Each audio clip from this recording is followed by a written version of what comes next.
Assalamualaikum and good morning everyone. My name is Nur Ain Jannah binti Muhammad Zahrin, and today my fellow schoolmates and I are going to present about integumentary system. So what is the integumentary system? The integumentary system is the body that covers and protects the entire body. It is made up of the skin, hair, nails, and glands. This system acts as the body first line of defense and help maintain balance in the body. The main organ of the integumentary system is the skin. The skin has three layers, which are the epidermis, dermis, and hypodermis. Each skin, the integumentary system also includes accessory structures such as hair, nail, sweat glands, and sebaceous glands. Integumentary system has several important functions. The first is protection. It provides by acting as a barrier against injury, bacteria, and harmful chemicals. The second is temperature regulation. It helps by controlling sweat productions and blood flow. And the skin also allows sensation, helping us feel touch, pain, heat and cold. It supports excretion too by removing waste through sweat. The skin produces vitamin D when exposed to sunlight, which is important for bone health. Lastly, it provides immune defense by helping prevent infections and protecting the body. For this slide, I will talk about what is epidermis and its structure. The epidermis is the outermost layer of the skin. The words come from epi meaning above and derm meaning skin. It is made of specialized epithelial tissue and main function is to protect the body. The epidermis does not have a blood vessel, so it depends on the lowest layer of the skin for nourishment. Even though it eats things, it forms a strong protective barrier against injury, bacteria, and water loss. The upper part of the epidermis is made of squamous epithelial cells. These cells are flat and scaly, and they are continuously shed and replaced. These constant renewals help keeps our skin healthy. At the bottom of the epidermis is the basal layer, which is the lowest layer where the new skin cells are formed and move upward to the surface. For this slide, I will explain keratin and skin color. As new skin cells move upward from the basal layer, they eventually die and become filled with a protein called keratin. Keratin is a tough, fibrous, and water-repellent protein that helps protect the skin.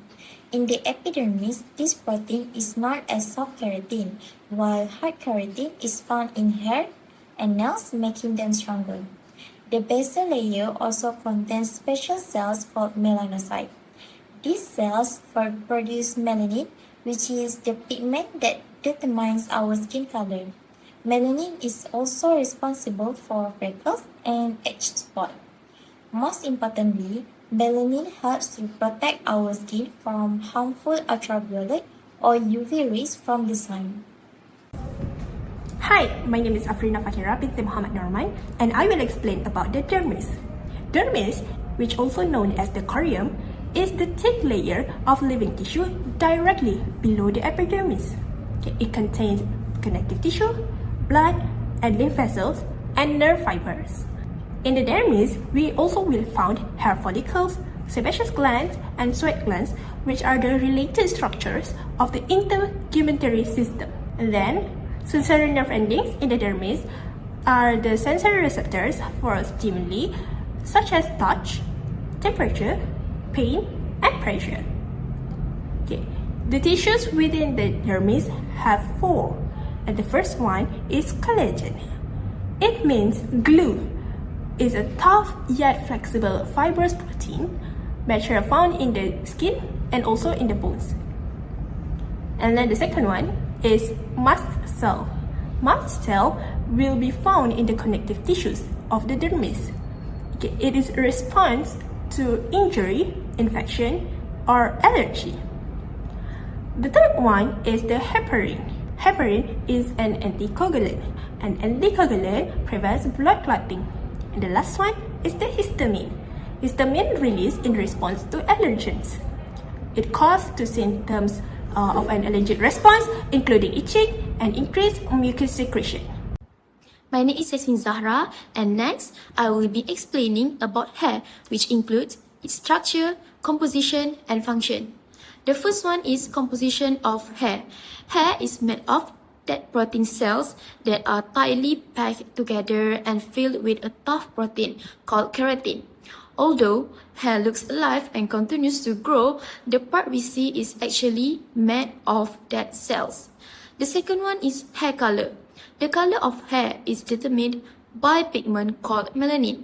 The amount and type of melanin produced by special cells are called melanocytes that decide whether hair is light, dark, or any shade in between. The third one is hair follicles.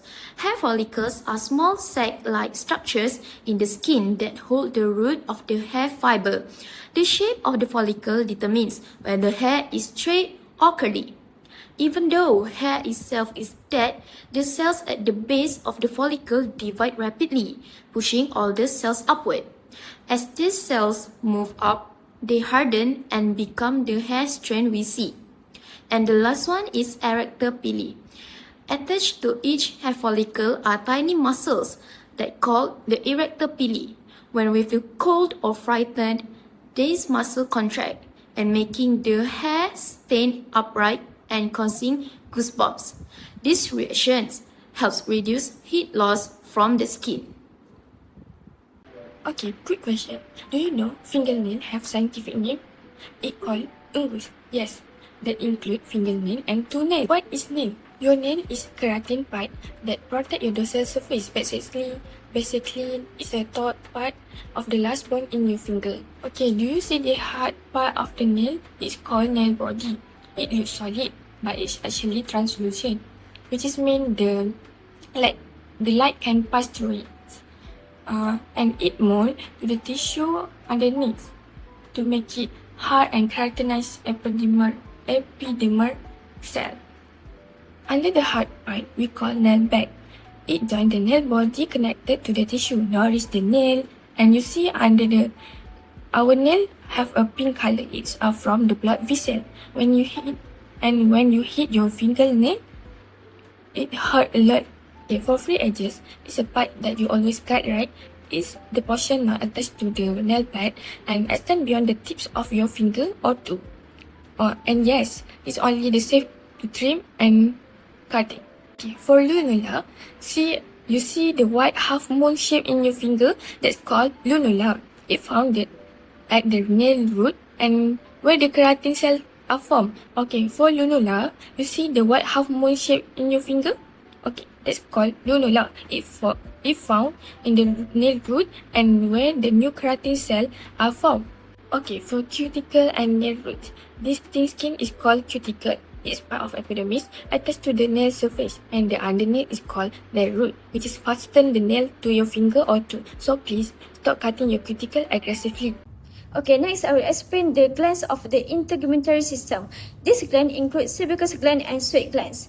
Do you know that these glands are located in the dermis and play an important role in protecting our skin and regulating body temperature?